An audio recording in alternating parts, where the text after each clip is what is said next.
നമുക്ക് പ്രാർത്ഥിക്കാം. പരിശുദ്ധനും നിത്യനുമായ ദൈവമേ, സ്വർഗീയ പിതാവേ, തിരുനാമത്തെ വാഴ്ത്തുന്നു, സ്തുതിക്കുന്നു. എൻ്റെ കൃപകൾക്കായ സ്തോത്രം. കൂട്ടിവരുത്തിയ ഓരോ ജനത്തിനുമായ സ്തോത്രം. ശാരീരികമായ ക്ലേശങ്ങളെ ഭാരപ്പെടുന്നവരുണ്ട്. കർത്താവ്, നിന്റെ സാന്നിധ്യം ഇന്ന് അനുഭവിച്ചറിയത്തക്കവണ്ണം മരണത്തെ ജയിച്ചവനായി നീ, പാതാളത്തെ ജയിച്ചവനായി നീ, സേറ്റാനെ കീഴ്പ്പെടുത്തിയവനായി നീ, ആശയങ്ങളിൽ കൂടെ കടന്നുപോയി ശ്രേഷ്ഠ മഹാപുരോഹിതനായി നീ, ഞങ്ങളുടെ സ്നേഹിതനായി ഞങ്ങൾ വാഴ്ന്നറിയത്തക്കവണ്ണം നിന്റെ സാന്നിധ്യം കർത്താവ് കഷ്ടം അനുഭവിക്കുന്നവർക്ക് രുചിച്ചറിയത്തക്കവണ്ണം നിന്റെ കൃപ കൂടിയിരിക്കുന്നതിനായി സ്തോത്രം ചെയ്യുന്നു. നിന്റെ നീതിക്കായി സ്തോത്രം. നിന്റെ മഹാശക്തിയായി ഞങ്ങൾ ദിനം പ്രതി നടത്തുന്ന കൃപയ്ക്കായി സ്തോത്രം.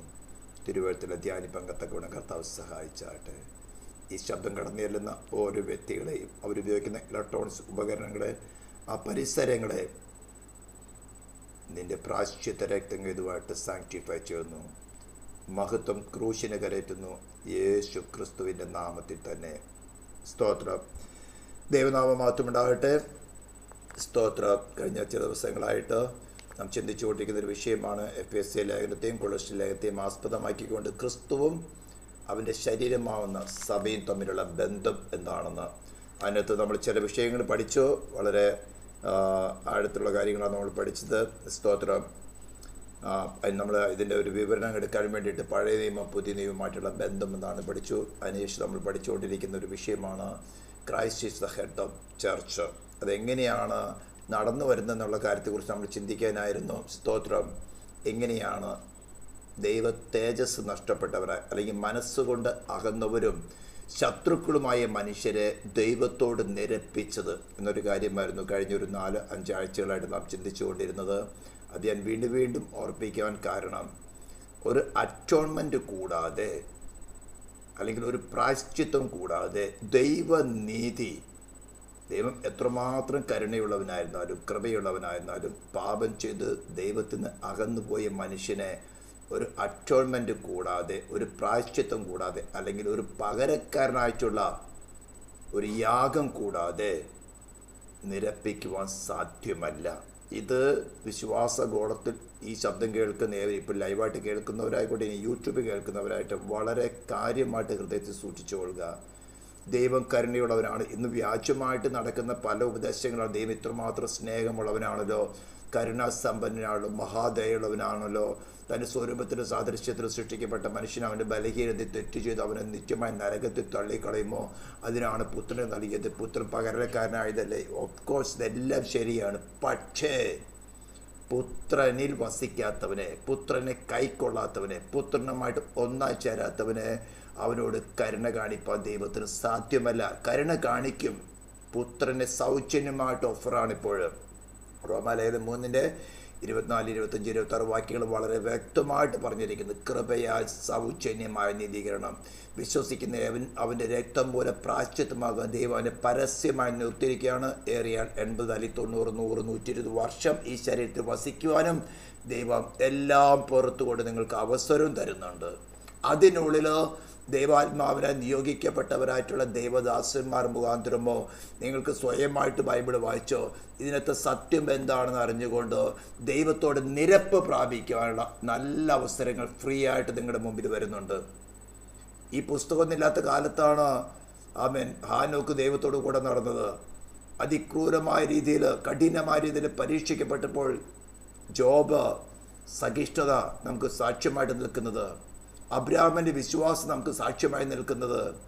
ഹല്ലേലൂയ. എന്നിട്ടും ഇത്രമാത്രം വെളിച്ചം കിട്ടിയതിന് ശേഷം പല മുടന്ത ന്യായങ്ങൾ പറഞ്ഞുകൊണ്ട് ഇന്ന് പലരും വഞ്ചന, കൊരിന്ത്യലേഖനത്തിൻ്റെ 3-ാം അധ്യായത്തിൻ്റെ 10 തുടങ്ങിയുള്ള വാക്യങ്ങൾ വായിച്ചുകൊണ്ട് വൈക്കോലും പുല്ലും അതുപോലെ തന്നെ വെള്ളിയും പൊന്നൊക്കെ പറഞ്ഞുകൊണ്ട് അവിടെ വൈക്കോൽ കത്തിപ്പോകും, എന്നാൽ താനോ രക്ഷിക്കപ്പെടും എന്ന വാക്യങ്ങൾ. അതുപോലെ തന്നെ മലയിലെ പ്രസംഗം കഴിഞ്ഞതിന് ശേഷം ഇതിലൊന്ന് അഴിക്കുകയോ അങ്ങനെ പഠിപ്പിക്കുകയോ ചെയ്യുന്നവൻ ദൈവരാജ്യത്തിൽ ഏറ്റവും ചെറിയവരെന്ന് വിളിക്കപ്പെടും. സ്ത്രീകളിൽ നിന്ന് ജനിച്ചവരിൽ യോഹന്നാനെ സ്ഥാപനേക്കാൾ വലിയവൻ ആരുമില്ല എന്ന് പറഞ്ഞിട്ട് ഈ വചനത്തെ അഴിക്കുന്ന ഒന്ന് ദൈവരാജ്യത്തിൽ ഏറ്റവും ചെറിയവൻ അവനേക്കാളും വലിയവനാ. ഈ ഉപദേശത്തിൽ ഒന്ന് അഴിക്കുകയോ അങ്ങനെ പഠിപ്പിക്കുകയോ ചെയ്യുന്നവൻ ദൈവരാജ്യത്തിൽ ഏറ്റവും ചെറിയൻ, അപ്പോഴും ദൈവരാജ്യത്തിലുണ്ടല്ലോ എന്നൊക്കെ പറയും. എന്നാൽ അവിടെ ഒരു ഓർമ്മയ്ക്കായിട്ട് അപ്പോസ്തല പ്രവൃത്തി 17-ാം അധ്യായത്തിൻ്റെ 30-ാം വാക്യം ഒന്ന് എടുത്ത് വായിക്കണം. ഞാൻ എടുത്ത് വെറുതെ ഒന്ന് വായിക്കാം, കാരണം ഇതൊക്കെ പലപ്പോഴും ലാഘവത്തോടെ അങ്ങ് മറന്നു കളയാണ്. നിങ്ങൾ നോട്ട് ചെയ്ത് വേണമെങ്കിൽ സ്തോത്രം 17-ാം അധ്യായത്തിൻ്റെ താൻ നിയമിച്ച പുരുഷൻ മുഖാന്തരം ലോകത്തെ നീതിയിൽ ന്യായം വിധിക്കേണ്ടതെന്ന് പറഞ്ഞിരിക്കുന്നത്. എന്നാൽ അറിയായ്മയുടെ കാലങ്ങൾ ദൈവം ലക്ഷ്യമാക്കാതെ ഇപ്പോൾ എല്ലാവരും മാനസാന്തരപ്പെടണമെന്ന് എല്ലാവരും കൽപ്പിക്കുന്നു. മാനസാന്തരം ഒരു കൽപ്പനയാണ്. എപ്പോഴാണ് പറയുന്നത്? പുത്രനെ നൽകി അറ്റോൺമെൻറ്റ് നടത്തി കഴിഞ്ഞു, പ്രായശ്ചിത്തം നടത്തി കഴിഞ്ഞു, സൗജന്യമായിട്ട് നീതീകരിക്കാനുള്ള ഓഫർ റെഡിയാണ്. എന്നിട്ട് പറയാണ് താൻ നിയമിച്ച പുരുഷൻ മുഖാന്തരം ലോകത്തെ നീതിയിൽ ന്യായം വിധിപ്പാൻ. ഈ നീതിയിൽ ന്യായം വിധിക്കുക എന്നുള്ളതിൻ്റെ ആ സ്കെയിൽ എന്താണ്? നമുക്ക് ലഭിക്കുന്നതായിട്ടുള്ള വെളിച്ചം, in accordance to the light we received. ഹാനോക്കിന് ഹാബേലിന്റെ കാലത്ത് ഒരു അല്പമേ വെളിച്ചം കിട്ടിയുള്ളൂ. ദൈവസന്നിധിയിൽ അനുസരണക്കേട് കാണിച്ച ആദാമിന് ശിക്ഷ ലഭിച്ചു. അപ്പോൾ ദൈവപ്രമാണം ലംഘിക്കുമ്പോൾ ശിക്ഷയുണ്ട്. എന്നാൽ വിശ്വാസത്താലുള്ള യാഗം ദൈവത്തിന് സ്വീകാര്യമായപ്പോൾ അവൻ നീതിമാൻ എന്ന് വിളിക്കപ്പെട്ടു. സ്തോത്രം. അവിടുന്ന് തുടങ്ങി നമുക്കും വെളിച്ചം കിട്ടിക്കൊണ്ടിരിക്കുക. എന്നാൽ ദൈവത്തെ പ്രസാദമല്ലാത്ത യാഗം കഴിച്ചവനായ കായൻ അവൻ്റെ തലമുറ ശപിക്കപ്പെട്ടു. അടുത്തൊരു വെളിച്ചം മുന്നോട്ടിങ്ങ് വരുമ്പോൾ ലോഹയുടെ കാലത്ത് ലക്ഷക്കണക്കിന് ഭൂവാസികളുള്ള സമയത്ത് ദൈവത്തിൻ്റെ ദൃഷ്ടിയിൽ 8 പേർ മാത്രമേ കൃപ ലഭിപ്പാൻ യോഗ്യരായിട്ടുണ്ടായിരുന്നുള്ളൂ. അത് പത്രോസിന്റെ ലേഖനത്തിൽ എഴുതി വെച്ചിരിക്കുന്നത് അവർ മരിച്ചതിന് ശേഷമല്ല അവരുടെ സുവിശേഷം പറഞ്ഞിരിക്കുന്നത്. ജീവിച്ചിരിക്കുമ്പോൾ ഏകദേശം 100ഓളം വർഷങ്ങൾ ലോക ഈ പെട്ടകം ഉണ്ടാക്കുന്നത് കാണുന്നവരൊക്കെ കളിയാക്കി. മഴ ഇന്നുവരെ അതുപോലെ മഴ പെയ്തിട്ടില്ല. ഈ മല പോകുക എവറസ്റ്റ് കൊടിമുടി പോലും മുങ്ങിപ്പോകത്തക്കവണ്ണമുള്ള മഴ പെയ്യാൻ പോകുന്നു. രക്ഷപ്രായപ്പം താല്പര്യമുള്ളവരൊക്കെ ഇതിനെ ഈ പെട്ടകത്ത് കയറിക്കോ എന്ന് പറഞ്ഞ് പെട്ടകം പണിത് ആശാരി പോലും കയറിയില്ല. അനേക ആശാര്യന്മാർ പണിതിട്ടുണ്ടായിരിക്കും. അവരൊക്കെ കൂലി വധിച്ചുകൊണ്ട് പണിതു. പക്ഷെ പെട്ടകത്തിൽ കയറാനുള്ള മനസ്സ് അവർക്കുണ്ടായില്ല.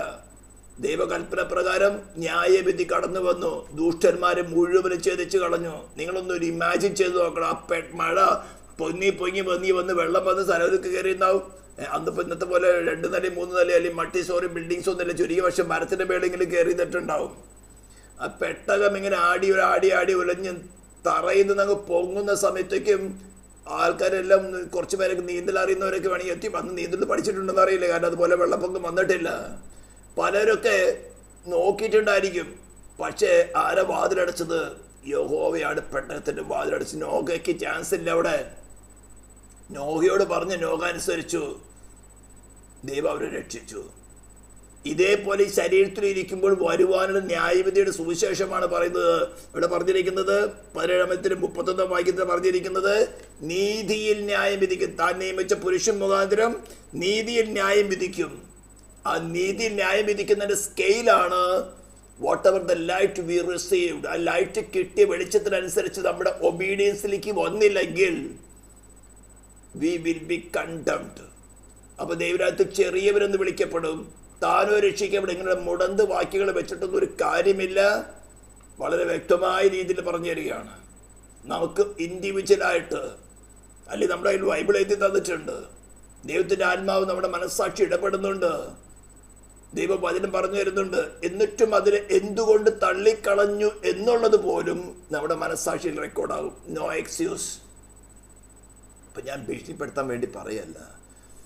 ഇതെല്ലാം സൗജന്യമായിട്ട് അവനെ കൈക്കൊണ്ട് സൗജന്യമായിട്ട് വെച്ചിരിക്കുന്ന രക്ഷയെ ഹൃദയം കൊണ്ടൊന്ന് സ്വീകരിക്കാൻ എനിക്ക് പകരമായി എൻ്റെ പേഴ്സണൽ സിൻമുഖാന്തരം എനിക്ക് പകരമായി എൻ്റെ സൃഷ്ടിതാവ് എന്നെപ്പോലുള്ള മനുഷ്യരൂപമെടുത്ത് എനിക്ക് പകരമായിട്ട് ശിക്ഷ അനുഭവിച്ചു.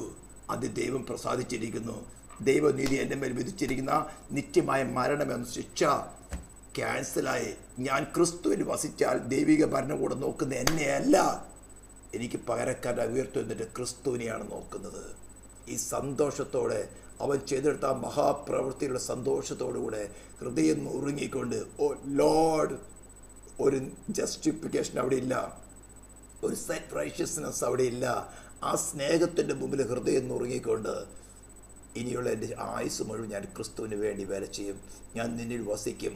അങ്ങനെ വസിക്കുന്നവരെയാണ് കാഹളനാദം കേൾക്കുമ്പോൾ എടുക്കാൻ പോകുന്നത്. അപ്പോൾ ഞാൻ കഴിഞ്ഞ ദിവസങ്ങളൊക്കെ ചിന്തിച്ചു വന്നത് ഈ അറ്റോൺമെൻറ്റിൻ്റെ ആവശ്യകത എന്തായിരുന്നു, എന്തുകൊണ്ട് ദൈവത്തിന് ഒരു അറ്റോൺമെന്റ് കൂടാതെ നിരപ്പിക്കാൻ സാധിച്ചില്ല. അത് യേശു ക്രിസ്തു എങ്ങനെയാണ് നടത്തിയെടുത്തത്? അതിനകത്തൊരു മനുഷ്യന്റെ പങ്ക് എന്താണ്? യേശുവിന്റെ പങ്ക് എന്താണ്? ആ അറ്റോൺമെന്റ് ആർക്കെല്ലാം പ്രയോജനമുള്ളതാണ് എന്ന കാര്യത്തെക്കുറിച്ചൊക്കെ നമ്മൾ ചിന്തിച്ചു. സ്തോത്രം. അത് മനുഷ്യനുള്ള പ്രയോജനം. സ്വർഗീയ സേന, അതായത് വീണ് പോയ സ്വർഗീയ സേനകൾക്ക് വേണ്ടിയിട്ട് ലൂസിഫർ സംഘത്തിനു വേണ്ടി ഒരു പ്രായശ്ചിത്തം ദൈവം നടത്തിയില്ല. അതിൽ കൂടെ നമുക്ക് വെളിച്ചമുള്ളതാ. ദൈവസന്നിധിയിലെ അഭിഷക്തനായിരുന്ന കെരൂബായിരുന്നു ലൂസിഫർ. അവൻ ഹൃദയത്തിൽ ദൈവത്തിന്റെ അത്യുന്നതനോട് സമനാകുമെന്ന് ചിന്ത കടന്നു വന്നപ്പോൾ ആ ശിക്ഷിച്ച അതേ ദൈവിക ഭരണകൂടം തന്നെയാണ് ഇന്നും. യേശു ക്രിസ്തു പ്രായശ്ചിത്തം നടത്തിയെടുത്തത് കൊണ്ട് ദൈവത്തിന്റെ സ്വഭാവം മാറിയിട്ടില്ല. അവൻ മാനവജാതിയോട് നമ്മളോട് സ്നേഹത്തിന്റെ ആഴത്തെ അല്പം ഒന്ന് വെളിപ്പെടുത്തി തന്റെ കൃപയുടെ തരത്ത് അത്യന്ത തരത്ത് വരും കാലങ്ങളിൽ കാണിക്കേണ്ടതിന് അല്പമായിട്ട് അപ്പം വെളിപ്പെടുത്തിയുള്ളൂ. ഇനി വരാൻ പോകുന്നേ ഉള്ളൂ. ആ മഹാസന്തോഷത്തിലേക്ക് ഇന്ന് നമുക്ക് കിട്ടുന്ന അവസരങ്ങൾ നാം നഷ്ടപ്പെടുത്തിയാൽ അതെല്ലാം നഷ്ടപ്പെടുത്താനുള്ള കാരണങ്ങൾ കൂടെ ഈ ശരീരം വിട്ടതിന് ശേഷം പാതാളത്തിൽ നരകത്തിൽ കിടന്ന് അനുഭവിക്കും. അതിന് ദുഃഖം, അതിൽ കൂടെ ഉളവാകുന്ന വികാരം നമുക്ക് താങ്ങാൻ പറ്റുന്നല്ല. ഇനി ലഭിക്കാൻ പോകുന്ന ശരീരത്തിന് ഒരു അൺകോൺഷ്യസ് സ്റ്റേജ് ഇല്ല, കോൺഷ്യസ് സ്റ്റേജേ ഉള്ളൂ. എന്നാൽ അതേ ഈ ശരീരം പ്രാണനും ആത്മാവും ക്രിസ്തുവിനോട് കൂടി അവന്റെ വിശുദ്ധന്മാരോട് കൂടിയായി നമുക്ക് വേണ്ടി അവൻ ചെയ്തിരിക്കുന്ന ഓരോരോ കാര്യങ്ങൾ, ഇനി വെളിപ്പെടുത്താൻ പോകുന്ന ഓരോരോ കാര്യങ്ങൾ നമുക്ക് വെളിപ്പെടുത്തുമ്പോൾ, ഓ ദൈവമേ നീ ഇത്രമാത്രം എന്നെ വിലമതിക്കുന്നില്ല എന്നുള്ള സന്തോഷം കൊണ്ട് നമ്മുടെ സോള് ആനന്ദിക്കും. നാം അവനെ എപ്പോഴും പ്രേസ് ചെയ്തുകൊണ്ടിരിക്കും. ചുമ്മാ അങ്ങ് മെഷീൻ സ്വിച്ച് ഓൺ ചെയ്തപ്പോൾ നമ്മൾ അലേലി അലേലി അലേലി എന്ന് പറഞ്ഞുകൊണ്ടിരിക്കുകയല്ല. അവൻ നമ്മുടെ സോളിനകത്ത് അവൻ നമുക്ക് വേണ്ടി ചെയ്ത ഉപകാരങ്ങൾ വെളിപ്പെടുത്തുമ്പോൾ നമ്മുടെ സോൾ നന്ദി നിറഞ്ഞ ഹൃദയത്തിൽ, ഓ ലോർഡ് നീ എന്നെ ഇത്രമാത്രം വിലമതിച്ചല്ലോ, ഞാൻ നഷ്ടപ്പെട്ടു പോകേണ്ടതായിരുന്നു, നിന്റെ കൃപയാണ് എന്നെ രക്ഷിച്ചത്. ഇപ്പോൾ നമ്മൾ എത്ര പ്രാവശ്യം സ്ലിപ്പായി പോകുന്നുണ്ട്, അവന്റെ കൃപയാണ് നമുക്ക് അവസരം തരുന്നത്. വീണ്ടും യഥാസ്ഥാനപ്പെടുത്തിക്കൊള്ളുക, യഥാസ്ഥാനപ്പെട്ടുകൊള്ളുക, നിരന്നുകൊള്ളുക എന്ന് പറഞ്ഞു. സ്തോത്രം. അപ്പോൾ മനുഷ്യനെ നിരപ്പിക്കുന്ന കാര്യം നാം ചിന്തിച്ചു. ഇന്ന് നമുക്ക് ചിന്തിക്കാൻ പോകുന്നത് reconciliation of the creations to God. നമ്മൾ കഴിഞ്ഞ 3-4 ആഴ്ചകളായിട്ട് ചിന്തിച്ചത് ദൈവത്തിന്റെ സ്വരൂപത്തിന് സാദൃശ്യത്തിൽ സൃഷ്ടിക്കപ്പെട്ടവനെങ്കിലും ആദാമിന്റെ സിന്നിൽ കൂടെ പാപികളായി തീർന്ന, അല്ലെങ്കിൽ പാപം വസിക്കുന്നതായ, പാപപ്രവർത്തികളല്ല, പാപം എന്ന ആ ശക്തി നമ്മളെ അടിമപ്പെടുത്തിയിരിക്കുന്നതിൽ നിന്നും ദൈവം തന്റെ പുത്രൻ മുഖാന്തരം എങ്ങനെയാണ് നമ്മെ ആ യാഗത്തിന് കൂടെ നിരപ്പിച്ചതെന്ന കാര്യമാണ് നമ്മൾ കഴിഞ്ഞ ദിവസം ചിന്തിച്ചത്. ഹല്ലേലൂയ. ഇന്ന് നാം ചിന്തിക്കാൻ പോകുന്നത് കുറച്ചും കൂടിയും അതിനകത്തുള്ള നമ്മുടെ ഉത്തരവാദിത്വം കുറച്ചും കൂടിയും ഒന്ന് വെളിപ്പെടുത്തുവാൻ ആഗ്രഹിക്കുകയാണ്. സൃഷ്ടികളുടെ ദൈവം എങ്ങനെയാണ് നിരപ്പിക്കുന്നത്. നമുക്ക് ആദ്യമായിട്ട് കൊളോഷ്യൻ ലേഖനത്തിന്റെ, നിങ്ങൾ ബൈബിൾ എടുത്തോളൂ, കൊളോഷ്യൻസ് ചാപ്റ്റർ 1 വേഴ്സസ് 19 to 20 ഒന്ന് വായിക്കാം. ഞാൻ വായിക്കുകയാണ് മലയാളത്തില്. സ്തോത്രം. അവനിൽ സർവസമ്പൂർണതയും വസിപ്പാനും അവൻ ക്രൂശിൽ ചൊരിഞ്ഞ രക്തം കൊണ്ട് അവൻ മുഖാന്തരം സമാധാനം ഉണ്ടാക്കി ഭൂമിയിലുള്ളതോ സ്വർഗത്തിലുള്ളതോ സകലത്തെയും അവനെ കൊണ്ട് തന്നോട് നിരപ്പിപ്പാനും പിതാവിന് പ്രസാദം തോന്നി. അപ്പൊ അതിന് എഫേസ്യ ലേഖനത്തില് നമ്മൾ വായിക്കുകയാണെങ്കിൽ, ഞാൻ ആദ്യം മലയാളത്തിൽ വായിക്കുന്നു, അവനിൽ താൻ മുൻ നിർണയിച്ച തന്റെ പ്രസാദത്തിന് തക്കവണ്ണം തന്റെ ഹിതത്തിന്റെ മർമ്മം അവൻ നമ്മോട് അറിയിച്ചു. അത് സ്വർഗത്തിലും ഭൂമിയിലുള്ളത് എല്ലാം പിന്നെയും ക്രിസ്തുവിൽ ഒന്നായി ചേർക്ക എന്നിങ്ങനെ കാലസമ്പൂർണതയുടെ വ്യവസ്ഥയ്ക്കായിക്കൊണ്ട് തന്നെ. ഹല്ലേലൂയ.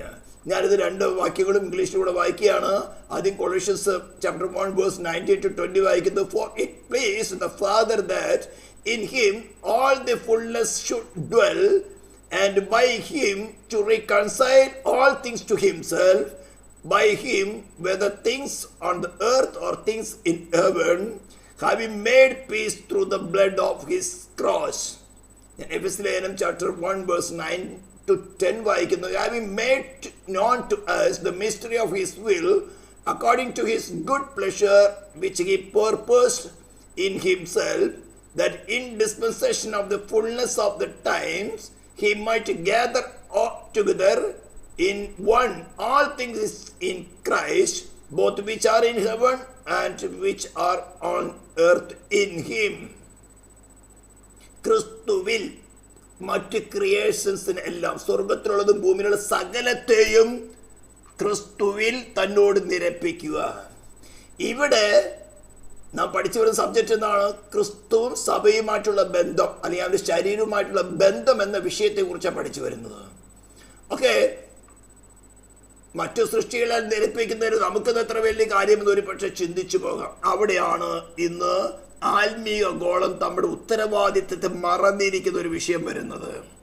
അത് വെളിപ്പെടുത്തിയിരിക്കുന്നത് റോമാലേഖനം 8-ാം അധ്യായത്തിന്റെ 19 തുടങ്ങി 21 വാക്യങ്ങളാണ്. ഞാൻ ആദ്യം മലയാളത്തിൽ വായിക്കുന്നു. സൃഷ്ടി ദൈവപുത്രന്മാരുടെ വെളിപ്പാടിനെ ആകാംക്ഷയോടെ കാത്തിരിക്കുന്നു. വീണ്ടും വായിക്കുന്നു. സൃഷ്ടി എന്ന് പറഞ്ഞ എല്ലാ സൃഷ്ടികളും ദൈവപുത്രന്മാരുടെ വെളിപ്പാടിനെ ആകാംക്ഷയോടെ കാത്തിരിക്കുന്നു. ആ വാക്യം ഒന്ന് കുറച്ച് വിശദീകരിക്കാം ആംപ്ലിഫൈഡ് ബൈബിളിൽ കൂടെ. വേഴ്സ് 20, സൃഷ്ടി ദ്രവത്വത്തിന്റെ ദാസ്യത്തിൽ നിന്ന് വിടുതലും ദൈവ മക്കളുടെ തേജസ്സാകുന്ന സ്വാതന്ത്ര്യവും പ്രാപിക്കും എന്നുള്ള ആശയോടെ മായയ്ക്ക് കീഴ്പ്പെട്ടിരിക്കുന്നു. എല്ലാ സൃഷ്ടികളും മനഃപൂർവ്വമായിട്ടല്ല, അതിനെ കീഴ്പ്പെടുത്തിയവന്റെ കൽപ്പന നിമിത്തമത്രേ. ഞാൻ ഇംഗ്ലീഷിൽ വായിക്കുന്നു. For the Ernest expectation of creation eagerly waits for the revealing of the sons of God. ആ സൺസ് ഓഫ് ഗോഡ് എന്നൊരു കാര്യത്തിന് ഒരു എക്സ്പ്ലനേഷൻ ഞാൻ ആംപ്ലിഫൈഡ് ബൈബിളിൽ കൂടെ തരാൻ ആഗ്രഹിക്കുന്നുണ്ട്. പിന്നീട് പറയാം അത്. For the creation was subject to futility, not willingly but because of him who subjected it in hope, because the creation itself also will be delivered from the bondage of corruption into the glorious liberty of the children of God. ഇവിടെ രണ്ട് word ഉപയോഗിച്ചിട്ടുണ്ട്. Children of God, sons of God എന്ന് പറഞ്ഞുകൊണ്ട്. എന്താണ് ഇവ തമ്മിലുള്ള വ്യത്യാസം? എങ്ങനെയാണ് children of God sons of God ആവുന്നത്? മലയാളത്തിൽ എന്താ എഴുതിയിരിക്കുന്നത്?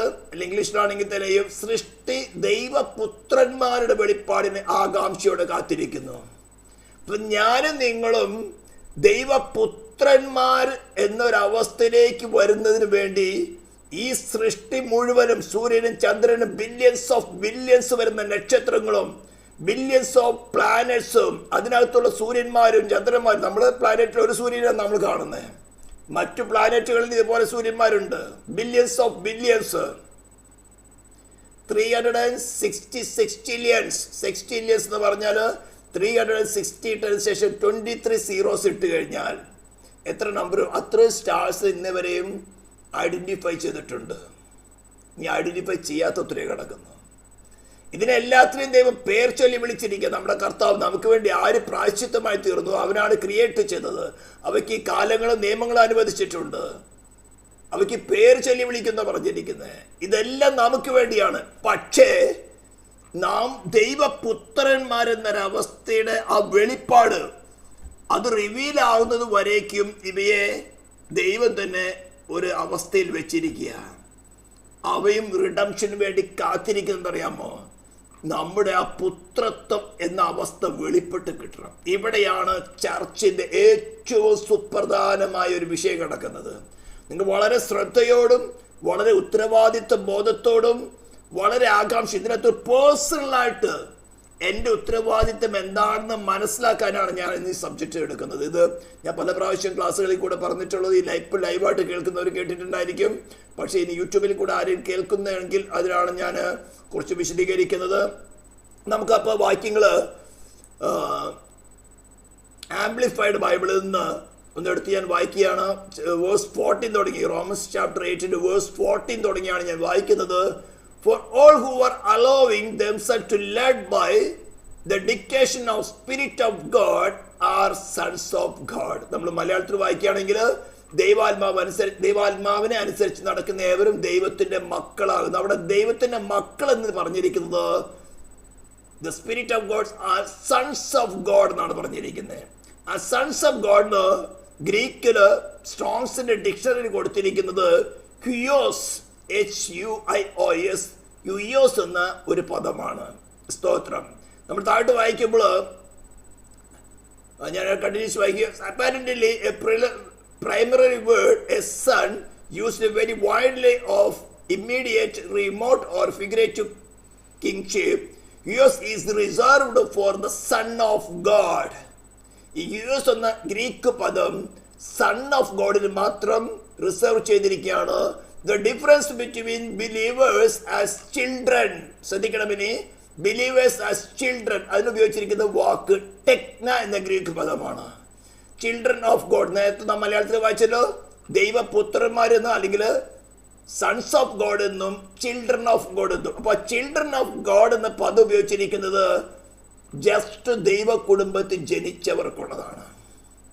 The difference between believers as children of God and sons is explained here.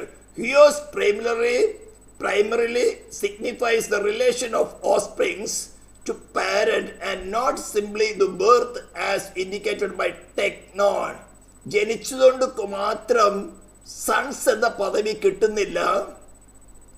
Lord Jesus has never been referred as teknon, child of God, but as son, huios, in a generic sense, stresses the dignity and character of the relationship.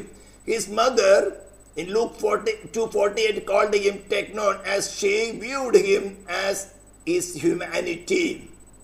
Verse 15, for you have not received the spirit of slavery leading again to fear, but you have received the spirit of adoption as sons. The placing as son, that is adoption, figurative Christian sonship in respect to God, adoption of children or sons, okay, by which we cry in Aramaic word used by the young children when addressing their fathers, Abba, Father. നാം റോമലേഖനത്തിൽ 15 വായിക്കുന്നതാണ്. Verse 16, the Spirit himself testifies and confirms together with our spirit, assuring us that we believers are children. Again it is teknon, from the base of Greek, a child or daughter. Verse 17, and if we children, then we are his heirs, also heirs of God and fellow heirs of Christ, sharing his spiritual blessing and inheritance, if indeed we share in his suffering, so that we may also share his glory. ഇവിടെയാണ് ഒരു child of God അല്ലെങ്കിൽ ഒരു ടെക്നോൻ എന്ന Greek പദത്താൽ വിളിക്കപ്പെടുന്ന ദൈവകുടുംബത്തിൽ just ജനിച്ച ഒരു പൈതല് എങ്ങനെയാണ് പുത്രൻ, സൺസ് ഓഫ് ഗോഡ് എന്ന പദവിയിലേക്ക് ഉയർന്നു വരുന്നത്. റോമാലേഖനം 8:17 പറഞ്ഞിരിക്കുന്നത്, നാം അവനോടുകൂടെ തേജസ്വീകരിക്കപ്പെടണമെങ്കിൽ അവനോടുകൂടെ കഷ്ടം അനുഭവിച്ചാലത്രേ. നിങ്ങൾക്ക് സീരിയസ്ലി മനസ്സിലാക്കണ്ടോ? സൃഷ്ടി ദൈവപുത്രന്മാരുടെ ബിലീവേഴ്സിന്റെ വെളിപ്പാടിനല്ല. പെന്തികോസ് ഗോളത്തിൽ ഭൂലോകത്തിൽ പെന്തികോസിന്റെ പെർസെൻറ്റേജ് കൂടുന്നതിലല്ല, സഭയ്ക്കകത്ത് ആള് കൂടുന്നതിലല്ല, ക്രിസ്തുവിൽ വിശ്വസിക്കുന്നവരെ ക്രിസ്തു എന്ന തലയോളം വളർത്തുന്നതിലും ദൈവത്തിന്റെ സകല നിറവോളം നിറഞ്ഞു വരുന്നതില് പുത്രനോട് അനുരൂപരാക്കി തീർക്കുന്നതില് ഈ വിഷയത്തിലാണ് ദൈവദാസന്മാരും ഓരോ വ്യക്തികളും ക്രിസ്തുവിൽ വിശ്വസിച്ച് ആശ്രയിച്ച് വന്ന ഓരോ വ്യക്തികളുടെ ലക്ഷ്യം. ഞാൻ അവനോടുകൂടെ തേജസ്വീകരിക്കപ്പെടണമെങ്കിൽ അവനോടുകൂടെ കഷ്ടം അനുഭവിച്ചാൽ മാത്രമേ സാധിക്കുകയുള്ളൂ. എൻ്റെ ടെക്ന അല്ലെങ്കിൽ ടെക്നോൺ അല്ലെങ്കിൽ ചൈൽഡ് ഓഫ് ഗോഡ് എന്ന അവസ്ഥയിൽ നിന്ന് മാറി സൺ ഓഫ് ഗോഡ്, ഹ്യൂസ് എന്ന പദവിയിലേക്ക്, അതായത് പുത്രത്വം പ്രാപിക്കുന്ന മച്യൂരിറ്റി, പക്വത വരുന്ന അവസ്ഥയിലേക്ക് വരുന്ന ഉത്തരവാദിത്വം എൻ്റെതാണ്.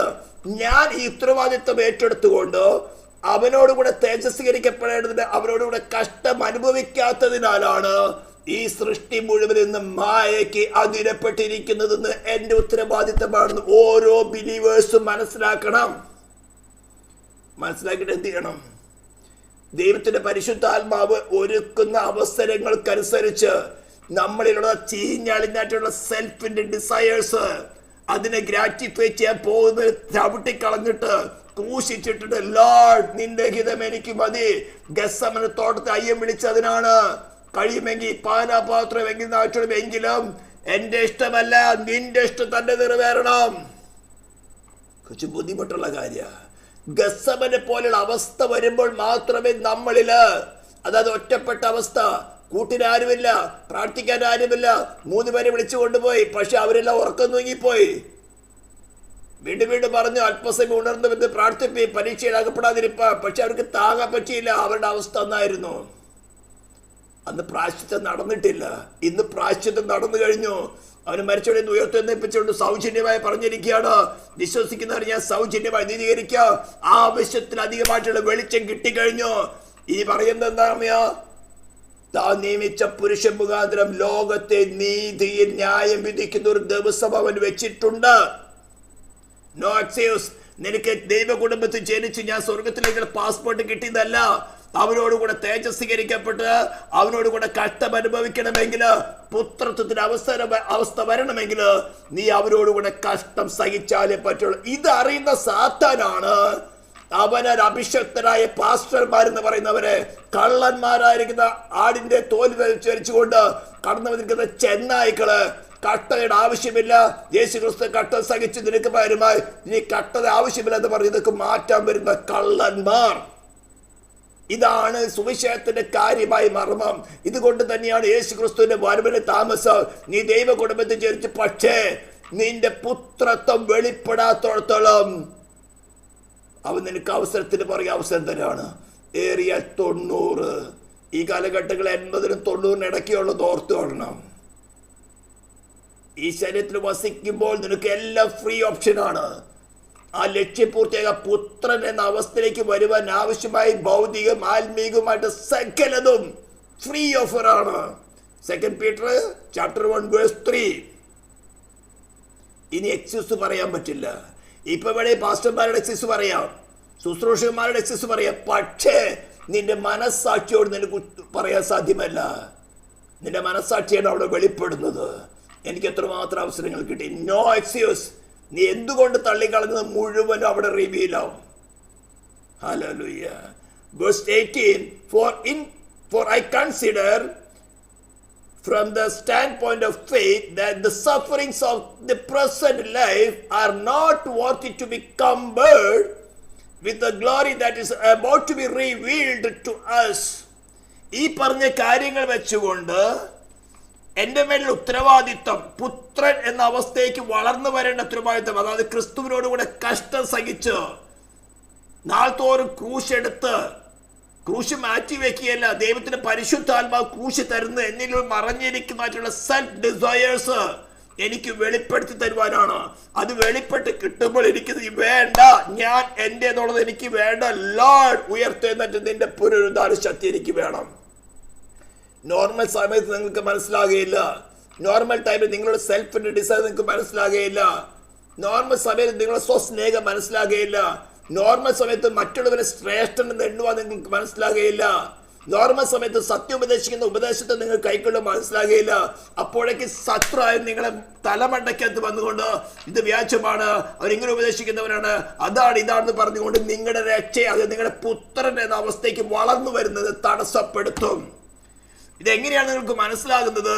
സ്വർഗത്തിലും ഭൂമിയിലും സകല അധികാരം ലഭിച്ചവനാണ് ക്രിസ്തുവാണ് നിങ്ങളിൽ വസിക്കുന്നെങ്കിൽ പരിശുദ്ധാത്മാവ് നിങ്ങൾക്ക് നിങ്ങളെ തന്നെയും ഉയർത്തെഴുന്നേറ്റവരെ ക്രിസ്തുവിനെ നിങ്ങൾ സ്വീകരിക്കാൻ അവസരം ഒരുക്കി തരുമ്പോൾ നിങ്ങൾ അവരെ സ്വീകരിക്കുകയാണെങ്കിൽ നിങ്ങളിലും അതേ അധികാരം ക്രമ പ്രാപിച്ച് അതേ പ്രതിമയായിട്ട് രൂപാന്തരപ്പെട്ടുകൊണ്ടിരിക്കുമ്പോൾ നിങ്ങളിൽ കൂടെയും അത് വെളിപ്പെടും. നിങ്ങൾക്ക് വ്യക്തമായിട്ട് മനസ്സിലാകും, ഞാൻ പുത്രൻ ആയിക്കൊണ്ടിരിക്കുകയാണ്. സുവിശേഷത്തിന്റെ കാതലായ കാര്യങ്ങളാണ് ഞാൻ പറയുന്നത്. ക്രിസ്തുവും അവന്റെ ശരീരമാണ് സഭയും തമ്മിലുള്ള ബന്ധം എന്താണെന്ന്. അതുകൊണ്ട് തന്നെ യൂട്യൂബിലിട്ട് അധികം ആൾക്കാരൊന്നും കേൾക്കില്ല. ഇപ്പൊ പോയി 4 പേര് 5 പേരൊക്കെ കേൾക്കുന്നേ ഉള്ളൂ. ഇതാണ് കാതല്. അപ്പോൾ ഇന്ന് സിംഹങ്ങളും മറ്റു മൃഗങ്ങളും പക്ഷികളും രാത്രികാലം പക്ഷികളൊക്കെ പേടിച്ചു കൊണ്ടിരിക്കുകയാണ്. ഒരു ശക്തിയേറിയ ജീവിയും ബലം കയറുന്നതിന് പിടിച്ചു വിഴുങ്ങിക്കളയുക. ഒരു നേരം വിളക്കാൻ വെളിച്ചം വരാൻ വേണ്ടി പക്ഷികളെല്ലാം നിങ്ങൾ കണ്ടിട്ടുണ്ടോ? വെളിച്ചം വരുമ്പോൾ അവർ സന്തോഷം കൊണ്ട് ദൈവത്തെ സ്തുതിക്കുക. കാരണം ഭയത്തിനാണ് അവർ രാത്രികാലം ജീവിക്കുന്നത്. വേറെ വല്ല പാമ്പോ അല്ലെങ്കിൽ വേറെ വെച്ച് അവര് കുഞ്ഞുങ്ങളെ മുട്ട കൊണ്ടുപോകുന്നു പേടിച്ചിട്ട്. പക്ഷെ എന്തുകൊണ്ടാ? നിന്റെ പുത്രത്വം വെളിപ്പെട്ടിട്ടില്ല. ദൈവ കുടുംബത്തിൽ ജനിച്ച അവന്റെ ശരീരമാകുന്ന സഭയുടെ പുത്രത്വം വെളിപ്പെട്ടിട്ടില്ല. പക്ഷേ എനിക്ക് പ്രാക്ടിക്കലായിട്ട് പറയാൻ സാധിക്കും, അനുഭവത്തിലൂടെ പറയാൻ സാധിക്കും, ദൈവത്തിന്റെ കൃപയാൽ അവനിൽ കൂടെ കഷ്ടം സഹിക്കുമ്പോൾ അവന്റെ പുത്രത്തെ എന്റെ വ്യക്തിപരമായ ജീവിതം വെളിപ്പെടുന്നുണ്ട്. നിന്നെ ലോകം ദുഷിക്കുകയുള്ളൂ, ഗസ്തമനത്തിന്റെ കൂടെ നിൽക്കുന്നവർ തന്നെ വിട്ടുപോകുകയുള്ളൂ, പരിഹസിക്കുകയുള്ളൂ, നിന്നെ ഉപകാരം സ്വീകരിച്ചവർ, അനുഗ്രഹം പ്രാപിച്ചവര് നിന്നെ ദുഷിക്കുകയുള്ളൂ. പക്ഷേ സ്വർഗത്തിനും ഭൂമിയിൽ സകല അധികാരമുള്ളവൻ നിന്നിൽ കൂടെ വെളിപ്പെടുന്നത് നിനക്ക് കാണാൻ സാധിക്കും. അതാണ് പുത്രത്വം നിന്നുണ്ടോ ഇല്ലെന്ന് മനസ്സിലാക്കുന്നത്. ഹല്ലേലൂയ. ഇതില്ലെങ്കിൽ നീ വിശ്വാസിയല്ല. രക്ഷയായിട്ട് പറഞ്ഞിട്ടുണ്ടാവും, രക്ഷിക്കപ്പെട്ടത് ലേബലുണ്ടാവും, സ്നാനപ്പെട്ടിട്ടുണ്ടാവും. പക്ഷേ നിന്നിലുള്ള സെൽഫ് നിനക്ക് വെളിപ്പെട്ട് കിട്ടുമ്പോൾ നീ അത് റിനൗൺസ് ചെയ്യുന്നില്ലെങ്കിൽ, ഞാൻ പറഞ്ഞത് ശരി തന്നെയാണ്, നിന്റെ മുമ്പിൽ നിൽക്കുന്നവരായിരിക്കും തെറ്റ് ചെയ്തിരിക്കുന്നത്. പക്ഷെ നിന്നിൽ ആ സമയത്ത് വെളിപ്പെടുന്നത് ക്രിസ്തുവാണോ നിന്നിൽ തന്നെയാണോ? നിന്നെ വെളിപ്പെടുന്നത് ക്രിസ്തുവാണോ നീ തന്നെയാണോ? നിനക്ക് മനസ്സിലാകും. നീ തന്നെയാണ് വെളിപ്പെടുന്നതെങ്കിൽ you are not in the way of salvation. ഞാൻ വളരെ സീരിയസ് ആയിട്ട് പറയുകയാണ്. അപ്പോൾ വ്യക്തിപരമായിട്ട് നമ്മുടെ ഓരോരുത്തരും ഉത്തരവാദിത്തമാണ്, ഞാൻ പുത്രത്വത്തിന്റെ മച്യൂരിറ്റിയിലേക്ക് വരണം. വേഴ്സ് 19 പറയുന്നത്, four even the whole creation, all nature awaits eagerly for the sons of God. ദൈവസഭയിൽ ആളെ കൂട്ടുന്ന പരിപാടിയാണ് പാസ്റ്റർമാർ നടത്തുന്നത്. ഒരു പ്രസംഗം, പലരുടെ പ്രസംഗം, ഈ വെസ്റ്റേഴ്സിന്റെ പ്രസംഗം കേട്ടിട്ടുണ്ട്. 300 മില്യനെ ഞാൻ സ്നാനപ്പെടുത്തി, 300,000 ഞാൻ സ്നാനപ്പെടുത്തി. എവിടത്തെ കണക്ക്? നീ എത്ര പുത്രത്വത്തിലേക്ക് കൊണ്ടുവന്നോ പറയ കണക്കുണ്ടെങ്കിൽ അവിടെ പറഞ്ഞ ഞാനാണ് ക്രൂശിക്കേണ്ടത് ആദ്യം. നിനക്ക് ഒരുത്തനെ രക്ഷിക്കാൻ സാധ്യമല്ല, നിനക്ക് നിന്നെ തന്നെ രക്ഷിക്കാൻ സാധ്യമല്ല. Only Christ. നിങ്ങൾക്ക് ഇതിന്റെ സ്ക്രീൻഷോട്ട് അല്ലെങ്കിൽ അതിൽ എഴുതി കഴിയുമ്പോൾ PDF ഫയൽ ഇടുന്നുണ്ട്. ഇതൊന്ന് വായിച്ചു നോക്കാം. ഇത് പേഴ്സണലായിട്ട് ചിന്തിച്ചു നോക്കുക. എനിക്ക് കിട്ടുന്ന അവസരങ്ങൾ ഞാൻ എവിടെയൊക്കെ പാഴാക്കുന്നുണ്ട്? ഞാൻ വേറൊരു മീറ്റിംഗ് പങ്കെടുക്കുന്നത് മാത്രമാണോ? അല്ലെങ്കിൽ എനിക്ക് കിട്ടുന്ന അവസരം ഈ ശരീരം വിട്ടപ്പോൾ ഒരു കണക്കുമില്ല. നിന്റെ മുമ്പിൽ പ്രതികൂലം ഉണ്ടാകുന്നത് നിന്നെ നശിപ്പിക്കുവാനുള്ള നിന്നിലുള്ള സെൽഫ് ഡിസയർ എന്താണ് നിനക്ക് വെളിപ്പെടുത്തി തരുവാനാ. ദൈവത്തിന്റെ പരിശുദ്ധാത്മാവ് ക്രിസ്തുവിന്റെ പുനരുദ്ധാര ശക്തി ആ മന്നയെ നിന്റെ സോളിൽ വെളിപ്പെടുത്തി അതിനായിട്ട് ആ റിലേഷൻ ഉറപ്പിക്കാൻ റെഡിയാണ്. Only thing that you have to acknowledge yourself. ഈ പെർട്ടിക്കുലർ വിഷയത്തിൽ ഞാൻ സെൽഫിനെ കാര്യം ചെയ്യുന്നുണ്ട്. I don't need that. Renounce എന്നേക്കുമായിട്ട് തള്ളിക്കളയുക. Lord, I need you. അപ്പൊ നിങ്ങൾക്ക് ദിവ്യ സ്വഭാവം കിട്ടും. ദിവ്യ സ്വഭാവത്തിന് കൂട്ടാളികളായി തീരും. ഇങ്ങനെയാണ് കൃപ പ്രാപിച്ച് അതേ പ്രതിമയായിട്ട് രൂപാന്തരപ്പെടുന്നത്. അപ്പോഴാണ് പുത്രൻ എന്ന് നാമം വിളിക്കപ്പെടുന്നത്. പുത്രൻ. നമുക്ക് വെളിപ്പാട് പുസ്തകത്തിലേക്ക് ഒന്ന് നോക്കാം. വെളിപ്പാട് പുസ്തകത്തിൽ കാണുന്നത് 21 അധ്യായം നിങ്ങൾ എടുത്തോളൂ. വെളിപ്പാട് പുസ്തകം 21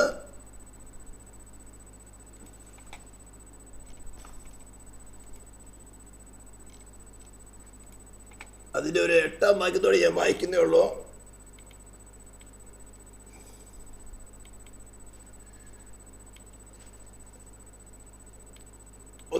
രണ്ടു മണിക്ക് വായിക്കാം. പുതിയ യെരൂശലേം എന്ന വിശുദ്ധ നഗരം ഭർത്താവിനായി അലങ്കരിച്ചിട്ടുള്ള മണവാട്ടിയെ പോലെ ഒരുങ്ങി സ്വർഗത്തിൽ നിന്ന് ദൈവസന്നിധിയിൽ തന്നെ ഇറങ്ങുന്നത് ഞാൻ കണ്ടു. സിംഹാസനത്തിൽ നിന്ന് ഒരു മഹാശബ്ദം പറയുന്നത് ഞാൻ കേട്ടത്, ഇതാ മനുഷ്യരോടുകൂടെ ദൈവത്തിന്റെ കൂടാരം, അവൻ അവരോടുകൂടെ വസിക്കും, അവർ അവന്റെ ജനമായിരിക്കും, ദൈവം താൻ അവരുടെ ദൈവമായി അവരോട് കൂടെ ഇരിക്കും. അവൻ അവരുടെ കണ്ണിൽ നിന്ന് കണ്ണുനീരെല്ലാം തുടച്ചു കളയും. ഇനി മരണമുണ്ടാകുകയില്ല, ദുഃഖവും മുറവിളിയും കഷ്ടതയും ഇനി ഉണ്ടാകുകയില്ല. ഒന്നാമത്തേത് കഴിഞ്ഞു പോയി. സിംഹാസനത്തിൽ ഇരിക്കുന്നവൻ ഇതാ ഞാൻ സകലവും പുതുതാക്കുന്നു എന്ന് അരുളിച്ചെന്നു. എഴുതുക, ഈ വചനം വിശ്വാസയോഗ്യ സത്യവുമാകുന്നു എന്ന് അവൻ കൽപ്പിച്ചു. അവൻ പിന്നെയും അവൻ എന്നോട് അരുളിച്ചത് സംഭവിച്ചു തീർന്നു. ഞാൻ ആൽഫയും ഒമേഗയും ആദ്യവും അന്തവുമാകുന്നു. ദാഹിക്കുന്നവരെ ഞാൻ ജീവൻ തുറന്ന് സൗജന്യമായി കൊടുക്കും. ജയിക്കുന്നവന് ഇത് അവകാശമായി ലഭിക്കും. ഞാൻ അവന് ദൈവവും അവൻ എനിക്ക് മകനുമായിരിക്കും. ഇംഗ്ലീഷ് ചെയ്തിരിക്കുന്നത് ഹി ദാറ്റ് ഓവർകം. ആർക്കാ?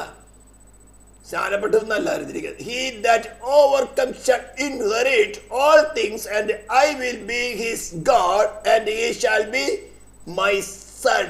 ഇവിടെ സൺ എന്ന പദം ഉപയോഗിച്ചിരിക്കുന്നത് പക്വത വന്ന ഹ്യൂസ്, പുത്രൻ. ഈ പദവിയിൽ എത്തുന്നവരാണ് പുതിയ യെരൂശലേമിൽ കാണുന്നത്. കണ്ണുനീർ തുടയ്ക്കും എന്നൊക്കെ പറയുമ്പോൾ സഹോദരിമാരങ്ങ് വിലപിച്ച് അല്ലേലിയങ്ങ് സ്പ്രിങ്ങിൽ തുള്ളും. ഇങ്ങനെ തുള്ളിക്കുന്ന കള്ളന്മാർ കുറേയുണ്ട്. പക്ഷെ ഇതെങ്ങനെയാണ് നടക്കുന്നത് എന്ന് ജീവിതത്തിൽ സ്വന്തമായി ജീവിതത്തെ അനുഭവിച്ച് അപ്പോൾ മരണത്തെ മുഖാമുഖം കാണണം. നിന്നിൽ മരണം വരുമ്പോൾ മരണദൂതൻ വിറക്കിടാം.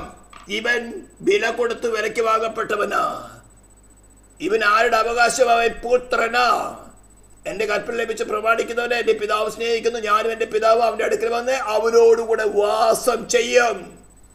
ദുഷ്ടാത്മ ലോകം കാണുന്നത് പിതാവ് ദൈവത്തെ പുത്രന ദൈവത്തെ വില കൊടുത്തവരെയാണ് കാണുന്നത്. ഇത് ആർക്കുള്ളതെന്നറിയാം? സൺസിന്. അപ്പൊ ഈ പദവിയിലേക്ക് നാം ഓരോരുത്തരും, ഞാനടക്കം പറഞ്ഞ നമുക്ക് വളരെ സൗജന്യമായിട്ടുള്ള ഓഫർ ഉണ്ട്. എല്ലാ അവസരങ്ങളും, സമ്പത്ത് വേണം, ആരോഗ്യം വേണം, ദീർഘായുസ് വേണം, എല്ലാം തന്നെ ഫ്രീ ഓഫർ. നിന്റെ ഒരു മെറിറ്റ് കൊണ്ടല്ല, ഈ ലോകത്ത് ഒരു ആശ്രയം കൊണ്ടല്ല, ഒരു വേൾഡിലെ ഇൻസ്ട്രുമെന്റാലിറ്റിയും കൂടാതെ നിന്നെ ഈ പദവി നീ ആഗ്രഹിക്കുന്നുവെങ്കിൽ, ഈ മെച്യൂരിറ്റി വരെ നീ ആഗ്രഹിക്കുന്നുവെങ്കിൽ, ഒരു വേൾഡിലെ ഇൻസ്ട്രുമെന്റാലിറ്റിയും കൂടാതെ നിന്നെ യഥാസ്ഥാനപ്പെടുത്തുവാൻ സ്വർഗത്തിനും ഭൂമി സകല അധികാരമുള്ളവന് സാധിക്കും. ബട്ട് നിന്റെ ഫ്രീ വില്ലില് നീ തീരുമാനമെടുക്കണം. നീ തന്നെ മരിക്കാൻ ഏൽപ്പിച്ചു കൊടുക്കണം. അപ്പോൾ ഉയർത്തെഴുന്നേറ്റവനെ ക്രിസ്തു നിന്നെ വെളിപ്പെടും, പുത്രൻ വെളിപ്പെടും. അപ്പോൾ ഈ നാം ചിന്തിച്ചു വരുന്നത് ഈ സൃഷ്ടിയുടെ റീകൺസിലിയേഷൻ എങ്ങനെ നടക്കുന്നുള്ളതാ. That is depend upon you personally. നീ പുത്രത്വം പ്രാപിക്കുന്ന അവസ്ഥയിലേക്ക് വരണം. നീ പുത്രപ്രാപ്തം എന്ന പക്വതയിലേക്ക് വരുന്ന മൂവ്മെന്റില് all creation will be reconciled to God. നിങ്ങൾക്ക് ഏകദേശം ഐഡിയ പിടി കിട്ടുന്നുണ്ടോ? വ്യക്തിപരമായിട്ട് എൻ്റെ ഉത്തരവാദിത്വം എന്താ? ഇതെങ്ങനെ പ്രാപിക്കാം? നിങ്ങൾ വലിയ മലയൊന്നും കയറണ്ട, നേർച്ച കാഴ്ച കൊടുക്കണ്ട. ദൈവത്തിൻ്റെ പരിശുദ്ധാത്മാവ് നിങ്ങൾക്ക് വെളിപ്പെടുത്തിയ സംഭവം ഒരു പക്ഷേ നിങ്ങളുടെ കുടുംബ തലത്തിലായിരിക്കാം, സാമൂഹിക തലത്തിലായിരിക്കാം, ജോലി ചെയ്യുന്നിടത്തായിരിക്കാം, ഫാദർ പാരൻസും ചിൽഡ്രൻ റിലേഷനിലായിരിക്കാം, ഹസ്ബൻഡ് വൈഫ് റിലേഷനിലായിരിക്കാം. എപ്പോഴെങ്കിലും ഒരു പ്രതികൂലം വന്നിട്ട് ആ സമയത്ത് നിങ്ങൾ വെളിപ്പെടുന്നത് എന്താണ്? നിങ്ങളുടെ സെൽഫാണോ ക്രിസ്തുവാണോ? നിങ്ങൾക്ക് നല്ലവണ്ണം മനസ്സിലാകും. സഹിക്കാൻ പറ്റുന്നുണ്ടോ? സഹിഷ്ണുതയുണ്ടോ? നിന്നോട് നടക്കുന്ന ശത്രുവാണ് നിനക്ക് സ്നേഹിക്കാൻ പറ്റുന്നുണ്ടോ?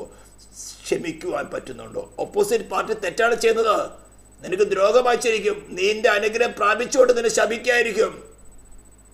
അപ്പോഴും ശപിക്കാതെ അനുഗ്രഹിക്കാൻ നിന്റെ മനസ്സ് സമ്മതിക്കുന്നുണ്ടോ? തീർച്ചയായിട്ടും തെറ്റായിരിക്കും ചെയ്തിരിക്കുന്നത്, എന്നാലും ഹൃദയപൂർവ്വം ക്ഷമിക്കാൻ നിനക്ക് സാധിക്കുന്നുണ്ടോ? അപ്പൊ നിനക്കൊരു മന്ദമായ ശബ്ദം കേൾക്കാം, നിങ്ങൾ ആരോട് ക്ഷമിക്കുന്നു? ഞാൻ ക്ഷമിച്ചിരിക്കുന്നു. നിങ്ങൾ ഭൂമി കെട്ടുന്നത് സ്വർഗത്തിൽ കെട്ടപ്പെട്ടിരിക്കും, നിങ്ങൾ ഭൂമിയിൽ അഴിക്കുന്നത് സ്വർഗത്തിൽ അഴിഞ്ഞിരിക്കും. ഇത് നടക്കണമെന്നറിയാം, പുത്രത്വം വെളിപ്പെടണം. പുത്രത്വം വെളിപ്പെടണം. ഇതിനു വേണ്ടിയാണ് അവരോടുകൂടെ തേജസ്വീകരിക്കപ്പെടണമെങ്കിൽ അവരോടുകൂടെ കഷ്ടം സഹിക്കുക. കഷ്ടം സഹിച്ച് നമ്മൾ നശിച്ചു പോകുവാനല്ല, ആ കഷ്ടതയുടെ തീച്ചൂളി നമ്മുടെ സെൽഫിന്റെ ഡിസൈർ എന്താണെന്ന് മനസ്സിലാകും. അതിനെ റിൻസൗൺസ് ചെയ്യുക, ക്രൂശിക്കുക. ദൈവത്തിനോട് പരിശുദ്ധാത്മാവ് ആ സമയത്ത് പുത്രത്തിന്റെ ആ പുനരുദ്ധാന ശക്തി നമ്മൾ വെളിപ്പെടുത്താൻ റെഡിയാണ്. The movement you renounce. അങ്ങനെയല്ലയോ ദൈവത്തിന്റെ സ്വരൂപത്തിന്റെ സാധനത്തിൽ സൃഷ്ടിക്കപ്പെട്ട ആദാമിനും ഹവ്വയ്ക്ക് സംഭവിച്ചത്? The movement they received, they plan to live self.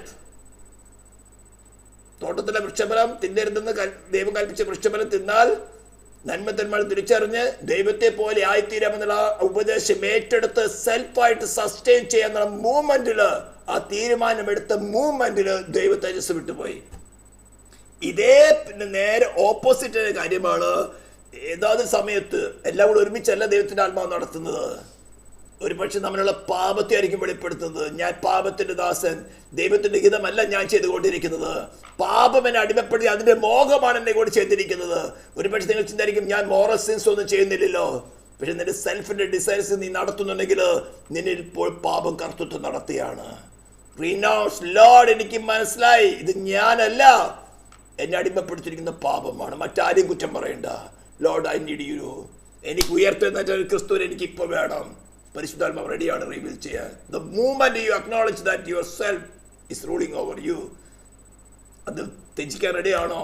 ആ സമയത്ത് ദൈവത്തിന്റെ ക്രിസ്തുവിന്റെ പുനരുദ്ധാന ശക്തി വെളിപ്പെടുത്തി ആ റിലേഷനിൽ നീ പെർഫെക്റ്റ്. പിന്നെ നീ പാപം ചെയ്യില്ല. പിന്നെ നീ പാപം ചെയ്യാതെ തന്നെ സൂക്ഷിക്കുന്ന നീയല്ല, നിന്നെ വസിക്കുന്ന ക്രിസ്തുവിൻ്റെ ആത്മാവായിരിക്കും. അതാണ് പറയുന്നത്, അവൻ തൻ്റെ ജനത്തെ അവരുടെ പാപങ്ങളിൽ നിന്ന് രക്ഷിപ്പാനിരിക്കുന്നതുകൊണ്ട് അവന് യേശു എന്ന് പേരിടണം. ഇതേപോലെ അവനുമായിട്ടുള്ള അനേക റിലേഷൻസ് ഉണ്ട്. ഞാൻ പുസ്തകങ്ങൾ എഴുതിയിട്ടുണ്ട്. ആ പുസ്തകത്തിൻ്റെ ലിങ്ക് താഴെ ഡിസ്ക്രിപ്ഷനിൽ കൊടുക്കുന്നുണ്ട്. എത്ര പേര് ഡൗൺലോഡ് ചെയ്യും? മിക്കവരും പേര് പുസ്തകങ്ങളുടെ ഇനി ആരെങ്കിലും ബുക്ക് തന്നെ വേണമെന്ന് ആഗ്രഹമുള്ളവർ. കഴിഞ്ഞ ദിവസം ഒരു സഹോദരൻ ഇതുപോലെ വീഡിയോ കണ്ടിട്ട് എന്നെ ബുക്കിന് റിക്വസ്റ്റ് ചെയ്തിട്ട് ഞാൻ അയച്ചു കൊടുത്ത് അദ്ദേഹത്തെ കിട്ടി. ആർക്കെങ്കിലും ഇനി ബുക്ക് ലഭിക്കാത്തവർ കേൾക്കുന്നുണ്ടെങ്കിൽ നിങ്ങൾ നിങ്ങളുടെ അഡ്രസ്സ് അയച്ചു തന്നാൽ മതി. ഇത് ഫ്രീ ആയിട്ട് നിങ്ങൾക്ക് അയച്ചു തരുന്നതായിരിക്കും. വായിക്കുക, എങ്ങനെയാണ് ക്രിസ്തുവുമായിട്ട് നിലനിൽക്കുന്നത്, എങ്ങനെയാണ് ഈ സൃഷ്ടിയുടെ റീകൺസിലിയേഷൻ, എൻ്റെ മേൽ വ്യക്തിപരമായ ഉത്തരവാദിത്വം എന്താണ്. ഇന്ന് സഭയിൽ ആളെ കൂട്ടാൻ വേണ്ടി വലിയ തിരക്കാ. പക്ഷെ ഒരുവിനെ ക്രിസ്തുവിനോട് സദൃശ്യന്മാരാക്കി തീർക്കത്തക്ക വേണം അധ്വാനിക്കുന്ന എത്ര പേരുണ്ട്, അല്ലെ അത് മനസ്സിലാക്കിയിട്ടുള്ള അനുഭവിക്കുന്നവർ എത്ര പേരുണ്ട്. ആരെയും വിധിക്കേണ്ട, നമ്മെ തന്നെ വിധിക്കുക. ആ മൈ പാത്ത്, ഞാൻ ഈ പാതയിലാണോ? എൻ്റെ മുമ്പിൽ കഷ്ടം വരുമ്പോൾ ഞാൻ എന്നെ തന്നെ നീതീകരിക്കാൻ നോക്കുകയാണോ? അല്ലെങ്കിൽ എൻ്റെ ബലഹീനത വെളിപ്പെടുമ്പോൾ ഓ ലോർഡ് ഞാൻ ഇത്രയൊക്കെയുള്ളൂ എന്ന് സംബന്ധിച്ചുകൊണ്ട് എന്താ പുനരുത്ഥാന ശക്തി ബലമില്ലയോ? രക്ഷിപ്പാൻ കഴിയാത്തവൾ എൻ്റെ കൈ കുറുകിയിട്ടില്ല, കേൾക്കാൻ കഴിയാത്തവൾ എൻ്റെ ചെവി മന്ദമായിട്ടില്ല. നിങ്ങളുടെ അകൃത്യങ്ങളെയാണ് എന്നെ നിന്ന് അകറ്റുന്നത്. മരിക്കാൻ ഏൽപ്പിച്ചു കൊടുക്കുക. മരണം എന്ന് പറഞ്ഞ് ഈ ശരീരത്തിലുള്ള വാസം, പ്രാണന്റെ ആത്മാവിൻ്റെ വാസം ഈ ശരീരത്തിന് വിട്ടുമാറുന്നത് മാത്രമേ ഉള്ളൂ. സോളിനും സ്പിരിറ്റിനും മരണമില്ല, അവസാനമില്ല. ഈ ശരീരത്തിന് അവസാനമുള്ളൂ. അതുകൊണ്ട് നിങ്ങൾക്ക് കാര്യം മനസ്സിലായിരിക്കും. നിങ്ങളുടെ വ്യക്തിപരമായി നമ്മുടെ ഓരോരുത്തരും ജീവിതത്തിൽ ഉത്തരവാദിത്തം ഇതെന്നെ വളരെ ആഴത്തിൽ ചിന്തിപ്പിച്ചുള്ള വിഷയമാണ്. എൻ്റെ ഉത്തരവാദിത്തം കൊണ്ടാണ് ഞാനുമായിട്ട് റിലേറ്റഡ് ആയിട്ടുള്ള സൃഷ്ടി അടിമപ്പെട്ട് കിടക്കുന്നത്. ഒരു വന്യജീവി നമ്മൾ ഉപദ്രവിക്കുകയാണെങ്കിൽ, ഇപ്പം നമ്മുടെ പലരും പറയാണ്ട് ഇപ്പോൾ കേരളത്തിൽ മൊത്തം പന്നികളെ പിടിച്ച് കൊല്ലാൻ പോകുമെന്ന് പറഞ്ഞു. എന്താ പന്നി വിളവ് നശിപ്പിക്കുന്നു. ആ പന്നിയല്ല ഉത്തരവാദി, നീയാണ് ഉത്തരവാദി. ഇപ്പോൾ കഴിഞ്ഞ ദിവസം മുഖ്യമന്ത്രി കേരളത്തിലുള്ള എല്ലാ പന്നികളെയും പിടിച്ച് കൊല്ലാനുള്ള ഓർഡർ ഇട്ടു. 1 വർഷത്തിനുള്ളിൽ കേരളത്തിൽ പന്നികളെ, കാട്ടുപന്നികളെ മുഴുവനെ റാഡിക്കേറ്റ് എന്ന് പറഞ്ഞിരിക്കുന്നത്. കാട്ടുപന്നിയല്ലോ ദ്രോഹം ചെയ്യുന്നത്, നിന്റെ പുത്രത്വം വെളിപ്പെടാതിരിക്കുന്നത് കൊണ്ടാണ് കാട്ടുപന്നി നിന്റെ വിളവ് നശിപ്പിക്കുന്നത്. കാട്ടിൽ കൊന്നുകൊണ്ട് കൊന്നുകൊണ്ട് കാര്യമില്ല, സകല മൃഗങ്ങളെയും കൊന്നുകൊണ്ട് കാര്യമില്ല. നിന്റെ പുത്രത്വം വെളിപ്പെടണം. നിന്റെ പുത്രത്വം വെളിപ്പെട്ടാൽ സൃഷ്ടി ദൈവമായിട്ട് നിരക്കും. അപ്പോൾ യശയ്യാപ്രവചനം 2-ാം അധ്യായത്തിൽ പറഞ്ഞിരിക്കുന്ന കാര്യങ്ങൾ, ബാലൻ സർപ്പത്തിൻ്റെ പൊത്തിൽ കൈയിടും, സിംഹവും മാൻ തമ്മിൽ ഒരുമിച്ച് മേയും, സിംഹം കാളയെപ്പോലെ പുല്ല് തിന്നും. അങ്ങനെ അവസ്ഥ നമ്മുടെ കർത്താവ് 1000 ആണ്ട് വാഴുമ്പോഴുണ്ടാകുമെങ്കിൽ പുതിയ അവസ്ഥ എന്തായിരിക്കും? ഞങ്ങൾക്ക് കാര്യം മനസ്സിലായി. ഇങ്ങനെ പ്രസംഗം കേട്ടുണ്ടായില്ല. എൻ്റെ വ്യക്തിപരമായ ജീവിതത്തിൽ എന്താ നടക്കേണ്ടത്? ഞാൻ എന്നാ പുറത്തു പ്രാപിക്കുന്നത്? നമ്മുടെ ആയുസിൻ്റെയൊക്കെ പകുതി നമ്മൾ പിന്നിട്ടവരാ. അല്പസമയം ലോർഡ് എനിക്ക് ഇത്ര ആളത് അറിയില്ലായിരുന്നു, പ്ലീസ് ഹെൽപ്പ് മീ. ഞാൻ എന്നെ തന്നെ ഏൽപ്പിക്കുകയാണ്. വെറുതെ പറഞ്ഞുകൊണ്ട് കാര്യമില്ല. ദൈവത്തിൻ്റെ ആത്മാവിനത്തെ അവസരം ഒരുക്കുമ്പോൾ, വ്യസനത്തിലുള്ള മാർഗമുണ്ടത് വെളിപ്പെടുത്തി തരുമ്പോൾ, ജസ്റ്റ് റിനൗൺസ്. ഈ ശരീരത്തിൽ നമുക്കൊന്നും നേടുവാനുണ്ടെങ്കിൽ ഒന്ന് മാത്രമേ ഉള്ളൂ, നിത്യതയ്ക്കായിട്ടുള്ളത്. ബാക്കിയെല്ലാം ഫ്രീ ആണ്. Everything is free. ദൈവമായ കർത്താവ് വചനങ്ങളെ നമ്മൾ ശക്തീകരിക്കട്ടെ, ബലപ്പെട്ടിട്ട് നമുക്ക് പ്രാർത്ഥിക്കാം. പരിശുദ്ധ നിത്യമായ ദൈവമേ, സ്വർഗീയ പിതാവേ, നിൻ്റെ സ്നേഹത്തിനായി കരുതനായ സ്തോത്രം. ആഴത്തിലുള്ള മർമ്മങ്ങളാണ് കർത്താവ് നീ സംസാരിക്കുന്നത്. ഈ ശബ്ദം ഇപ്പോൾ കേൾക്കുന്നവർ, യൂട്യൂബിൽ കേൾക്കുന്നവരോട് നിനക്ക് കൃപ തോന്നി, നിനക്ക് പ്രസാദമുള്ള ജീവിതങ്ങളെ കേൾപ്പിക്കുക, അവരെ ഗ്രഹിപ്പിക്കുക, അത് പ്രാഗൽഭ്യത്തിൽ കൊണ്ടുവരാതൊക്കെ വേണം. ഈ ബലഹീന അടിനോട് കൃപ കാണിക്കുന്നത് പോലെ കർത്താവ് ജനത്തോട് കൃപ കാണിച്ച് അടികളുടെ പുത്രത്വം വെളിപ്പെടുവാതൊക്കെ വേണം. പുത്രത്വം വെളിപ്പെടുവാൻ ഗുണം സഹായിക്കുമാറാണ്. നിന്റെ കൃപ കൂടാതെ സാധ്യമായല്ലോ കർത്താവ്. ഇസ്രായേലിൽ നിന്റെ നാമത്തെ ഞങ്ങൾ അനുഗ്രഹിച്ചുകൊണ്ട് പ്രാർത്ഥിക്കുന്നു. പ്രാർത്ഥന കേട്ടതിനായി സ്തോത്രം. യേശു ക്രിസ്തുവിൻ്റെ നാമത്തിൽ തന്നെ.